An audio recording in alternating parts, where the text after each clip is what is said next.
तकरीबन मजलिस इत्तेहादुल मुस्लिमीन की कोशिश है कि 1 लाख से ज़ायद मास्क का वाटअप करेंगे, मास्क तकसीम करेंगे हम आवाम के दरमियान। इसीलिए इम्तियाज़ जलील साहब ने साफ अंदाज में कहा कि मीडिया एक जो भय का माहौल पैदा कर रहा है, तो सबसे पहले स्ट्रिक्ट लॉकडाउन उन मीडिया हाउसेस पर लगाने की ज़रूरत है जो डर का माहौल फैला रहे हैं, ना कि लोगों में साहस पैदा करने का काम कर रहे हैं। बड़ा अफसोस है कि एक मजहबी आदमी का बेटा होने के बावजूद भी उद्धव ठाकरे साहब के पास मजहबी तालीमात की कोई अहमियत नहीं है। आज इस देश में चाहे वो किसी भी धर्म से ताल्लुक़ रखता हो, वह अपने ऊपर जब कभी भी परेशानी आती है तो अपने खुदा को और अपने भगवान को याद करता है। तो इनको मैं आप तमाम लोगों का सत्कार करता हूँ, वेलकम करता हूँ।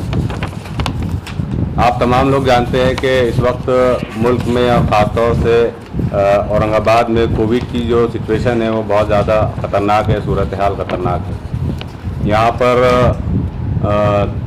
तमाम तर कोशिशों के बावजूद कोविड के पेशेंट्स रुकने का नाम नहीं ले रहे हैं। एक तरफ सरकार लॉकडाउन के ज़रिए इसको कंट्रोल करने की बात कर रही है, लेकिन दूसरी तरफ अगर हम मेडिकल इंफ्रास्ट्रक्चर की बात करें या मेडिकल फैसिलिटीज़ की बात करें तो उसमें बहुत ज़्यादा हम पीछे नज़र आते हैं। ख़ास तौर से महाराष्ट्र शासन जो है तो उसके अंदर नाकाम नज़र आती है, इसलिए कि एक अकेले घाटी अस्पताल में तकरीबन इतना बड़ा अस्पताल होने के बावजूद वहाँ पर सिर्फ 600 बेड की फैसिलिटी है और 94 वेंटिलेटर है। 94 वेंटिलेटर ही इतने बड़े अस्पताल में काम कर रहे हैं, जबकि रोज़ाना 1500 से 2000 की तादाद में पेशेंट्स औरंगाबाद में कोविड के सामने आ रहे हैं। बहुत सारे मरीज़ ऐसे हैं जो प्राइवेट अस्पतालों का रुख कर रहे हैं, लेकिन उनमें कई ऐसे गरीब और पसमानदा तबके के लोग हैं जो प्राइवेट अस्पतालों का ख़र्चा बर्दाश्त नहीं कर सकते हैं, तो वो लोग कुछ अपने घर पर इलाज कर रहे हैं, कोई छोटे छोटे डॉक्टर से कंसर्न करके उनसे इलाज ले रहे हैं। ओवरऑल जो सिचुएशन है शहर में वो कोविड की बहुत ज़्यादा ख़तरनाक सूरत हाल है। आप जानते हैं कि MP इम्तियाज़ जलील साहब ने कोविड की आड़ में जो यहाँ पर लॉकडाउन लगाने का फ़ैसला किया गया था उसका विरोध किया था। विरोध लॉकडाउन को नहीं किया गया था, बल्कि लॉकडाउन लगाने से पहले जो हमारा मेडिकल इंफ्रास्ट्रक्चर औरंगाबाद में है जो चरमराया हुआ है उसे बेहतर बनाने की मांग की गई थी। तो आज जो हमने पत्रकार परिषद बुलाए हैं उसका मकसद यही है कि आप लोगों के दरमियान मजलिस इत्तेहादुल मुस्लिमीन का हम पक्ष रखें कि हम अपने लेवल पर कोविड से बचने के लिए क्या क्या उपाय कर सकते हैं, हम समाज में क्या कंट्रीब्यूशन कर सकते हैं, इससे हम आपको अवगत कराएं, इससे हम वाकिफ़ करवाएं। दूसरा ये है कि MP इम्तियाज़ जलील साहब ने जो आवाज़ उठाई थी उसका असर ये हुआ कि तकरीबन 900 मेडिकल पोस्ट जो खाली थी पूरे ज़िले में, उसको 2200 पोस्ट खाली थी, उसमें से 900 पोस्ट भरने का फ़ैसला महाराष्ट्र शासन ने लिया है। और अभी परसों एक जो फ़ैसला आया है औरंगाबाद के मेडिकल अस्पताल में तकरीबन 177 पोस्ट भरने का फ़ैसला वहाँ पर लिया गया है, जिसमें MBBS डॉक्टर, MD डॉक्टर्स है, नर्सेस है, काउंसलर्स है, क्लर्क है, ऐसे बहुत सारे पोस्ट है जो 177 पोस्ट है जिन्हें भरने का फ़ैसला लिया गया है।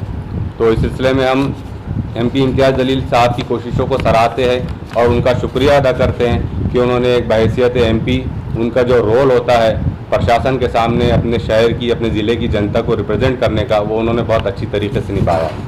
आज जो पत्रकार परिषद हम लोग आपके दरमियान ले रहे हैं इसका मकसद ये है कि मजलिस इत्तेहादुल मुस्लिमीन की जो सिटी यूनिट है वो औरंगाबाद शहर में कोरोना से बचने के लिए क्या क्या एहतियाती इक़दाम कर सकती है, उसमें अपना क्या रोल प्ले कर सकती है, लोगों में कैसा अवेयरनेस पैदा कर सकती है।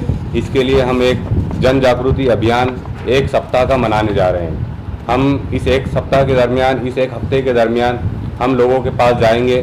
तकरीबन मजलिस इत्तेहादुल मुस्लिमीन की कोशिश है कि 1 लाख से ज़ायद मास्क का वाटअप करेंगे, मास्क तकसीम करेंगे हम आवाम के दरमियान। दूसरा हमारे दरमियान ये है कि हम 3000 से ज़ायद सैनिटाइज़र्स की बॉटल्स लोगों में तकसीम करेंगे। 3000 से ज़्यादा हम हैंड ग्लव्स लोगों में तकसीम करेंगे। ये हैंड ग्लव्स हम ख़ास तौर से उन लोगों को देंगे, ये सैनिटाइज़र की बॉटल्स हम उन लोगों को देंगे जो बहुत गरीब तबके से ताल्लुक़ रखते हैं, ख़ास तौर से हाथ गाड़ी वाले, फल फ्रूट बेचने वाले, सब्ज़ी बेचने वाले, इन लोगों के दरमियान हम जाएंगे, इनको सैनिटाइज़ की बॉटल्स तकसीम करेंगे, इनको हैंड ग्लव्स देंगे, इनको मास्क तकसीम करेंगे। और चूँकि लोगों में आज भी बहुत सारी ऐसी हरकतें हो रही हैं शहर में कि एहतियात नहीं बरती जा रही है और दिन ब दिन पेशेंट बढ़ते जा रहे हैं, तो इलाज से बेहतर होता है एहतियात। तो हम एहतियाती तदाबीर कौन कौन सी ली जाए, इसको लोगों को जागरूक करने के वास्ते, लोगों में बेदारी पैदा करने की खातिर मजलिस इत्तेहादुल मुस्लिमीन की सिटी यूनिट हमारे तमाम जिम्मेदारान शहर के पूरे 115 वार्ड्स में आने वाले 8 दिन के अंदर तकरीबन 230 मीटिंग्स इंशाल्लाह हम लेंगे। 230 मीटिंग्स हम कॉर्नर मीटिंग्स लेंगे, हम लोगों के दरमियान जाएंगे, गली कूचों में जाएंगे और लोगों को कोरोना से कैसे बचा जाए इस सिलसिले में एक अमली काम करके कहीं ना कहीं मजलिस इत्तेहादुल मुस्लिमीन अपना कंट्रीब्यूशन करना चाहती है। इससे पहले भी हमारे कई कार्यकर्ताओं ने मास्क तकसीम किए थे, लेकिन अब इसको हम पूरे शहरी सतह के ऊपर, पूरे सिटी लेवल के ऊपर अब हम इंशाल्लाह इसको शुरू करेंगे। ये जो सप्ताह हम मनाने जा रहे हैं ये 13 अप्रैल से लेकर 20 अप्रैल तक रहेगा। इन 7 दिनों के दरमियान हम 230 कॉर्नर मीटिंग्स करेंगे। इसके अलावा तकरीबन 300 ऑटो रिक्शा पर हम पोस्टर्स लगाएंगे जो उर्दू में होंगे, मराठी में होंगे और हिंदी में होंगे। ये 300 पोस्टर्स के ज़रिए, जो आप जानते हैं कि शहर में ट्रांसपोर्टेशन फ़िलहाल चालू है, ऑटो रिक्शा चालू है, तो ऑटो रिक्शा के पीछे हम 300 से ज़्यादा पोस्टर्स लगाएंगे और उन पोस्टर्स पर लोगों में ये बेदारी पैदा करने की कोशिश की जाएगी कि कोरोना से बचने के लिए आप किस किस किस्म के एहतियाती इक़दाम लिए जा सकते हैं। तो यही एक मकसद के लिए, ताकि हमने आप लोगों को इनवाइट किया था कि हम आप लोगों को बताएं कि मजलिस इत्तेहादुल मुस्लिमीन की सिटी यूनिट कैसे अपनी सतह पर काम करेगी। आने वाले दिनों में तकरीबन 1 सप्ताह के दौरान 14 अप्रैल से रमज़ान शुरू हो रहे हैं, तो हमारा जो शेड्यूल रहेगा, हम रोज़ाना शाम 5 बजे से लेके इफ्तार से पहले यानी 7 बजे के दरमियान 2 घंटे के अंदर हम एक वार्ड के अंदर 2-2 मीटिंग्स करने की कोशिश करेंगे और एक दिन के अंदर हमारी अलग अलग टीमें रहेगी और एक दिन के अंदर हम 4 वार्ड्स इंशाल्लाह कवर करने की कोशिश करेंगे। यानी रोज़ाना कम से कम हम 15 से 20 मीटिंग्स लेने की कोशिश करेंगे। 7 दिन के बाद भी अगर ये कोरोना का मामला, महामारी का मामला नहीं थमता है, तो मजलिस इत्तेहादुल मुस्लिमीन के प्रदेश अध्यक्ष हमारे MP इम्तियाज़ जलील साहब और डॉक्टर साहब की तरफ से आने वाले दिनों में जो कुछ भी हिदायत हम तक पहुँचेंगी, हम उस पर पूरा इंशाल्लाह अमल करेंगे। सर, आप जो काम कर रहे हैं बहुत अच्छा काम है ये, लेकिन आपने कहीं पर भी बीच में वैक्सीन का नाम नहीं लिया। क्या वैक्सीन को लेकर आपके दिल में शक है कि जैसे बीजेपी ने बोला कि हम वैक्सीन महोत्सव मनाएंगे, हमारे पूरे कार्यकर्ता हर हॉस्पिटल में जाकर के घरों से लोगों को ले जाके वैक्सीन दिलाने का काम करेंगे, तो आपने ये पूरे स्पीच में कहीं पर भी वैक्सीन का नाम नहीं लिया कि हम जो है तो वैक्सीन की तरफ लोगों को मुतवज्जे करेंगे।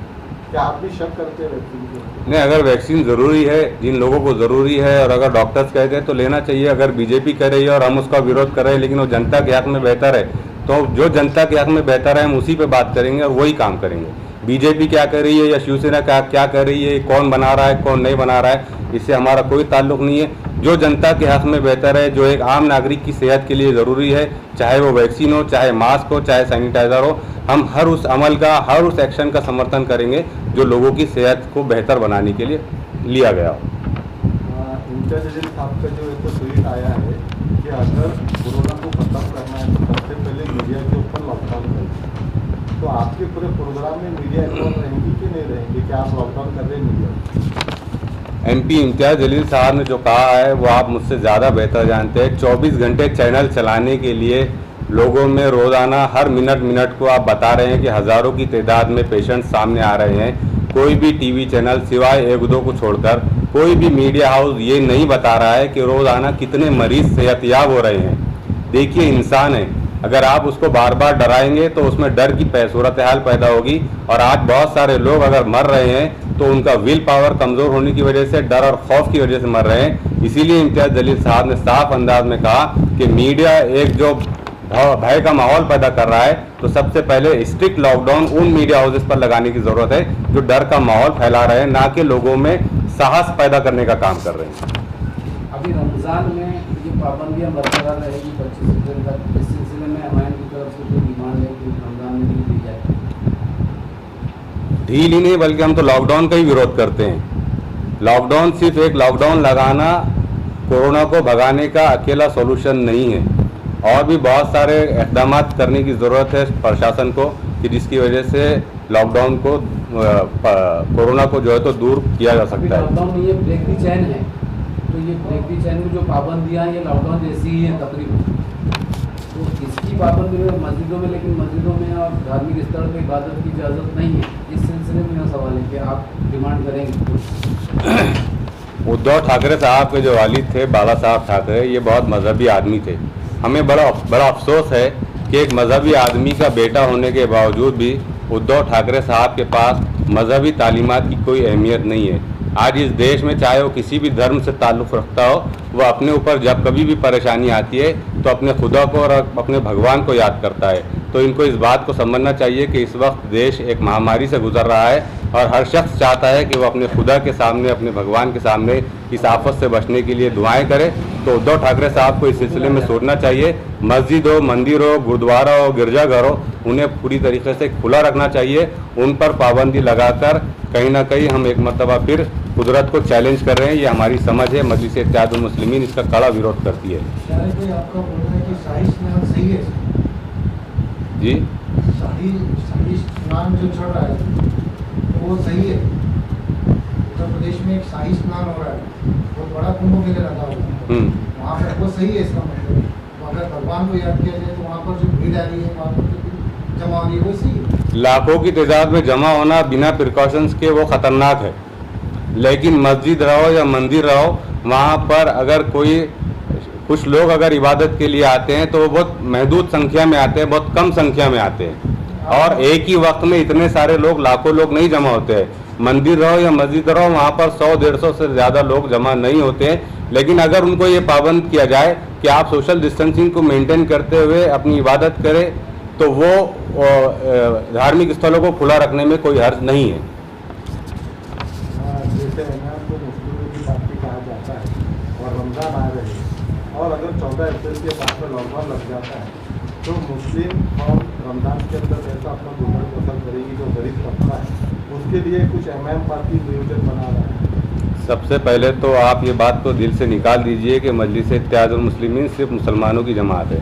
वो हिंदुस्तानियों की एक जमात है जो मजलूम दबे कुचले तबकों के हक़ के लिए लड़ती हैं। सिर्फ रमज़ान ही नहीं, कल को अगर दिवाली होती, गुड़ी पाड़वा होता, गुरु नानक जयंती होती और अगर इस तरीके से दूसरे भी धार्मिक त्यौहार होते और अगर उनको मनाने के लिए मजलिस इत्तेहादुल मुस्लिमीन को जहाँ कहीं भी प्रेशर डालना पड़ता, हम ज़रूर डालते। सिर्फ रमज़ान ही नहीं बल्कि तमाम धार्मिक त्यौहारों को मनाने की इजाज़त देना चाहिए, कुछ पाबंदियों के साथ। नहीं, मनाने की नहीं, मेरी बात चल रही है कि उन तक के कुछ खाने की चीज़ें या ऐसा कुछ पहुँचाने का नियोजन, ये मैं बोल रहा हूँ। नियोजन इंशाल्लाह करेंगे, कर रहे हैं। उस सिलसिले में कुछ प्लानिंग चल रही है, आने वाले दिनों में इंशाल्लाह वो बताएंगे आपको।